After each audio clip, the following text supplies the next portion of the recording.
on the vision, this is of course not throwing away any of our objectives. I think the objectives of contributing to reducing emissions, for example, of the agriculture sector and the food producing sector remains of course valid, and our farmers are very much in line with that. They just need to be taken on board to achieve those targets, and that was maybe what was a little bit missing, and what we want to do better this way, to go through incentives rather than imposing things to our farmers. This will be then, the uptake will be way better, and we have as well in other matters, for example on eco schemes, the very proof of that it is really working already under the common agriculture policy. And also when we compare agriculture to other sectors, we have, for example, achieved over the last year that in the agriculture the emissions have gone down by 2%. When you compare this, for example, to transport, it has just gone down by 1%. So the agriculture sector is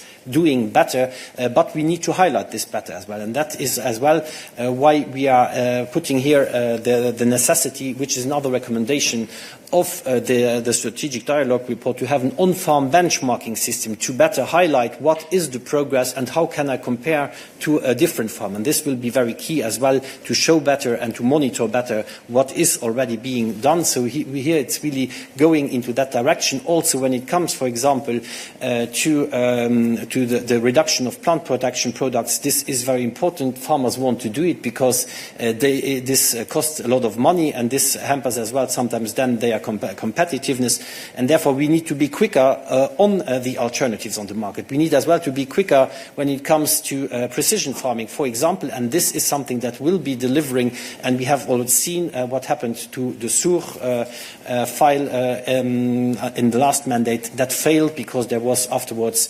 a bit who gives more percentage in, and that was not being helpful because the legislation in the end hasn't changed, and that is something we definitely need to avoid.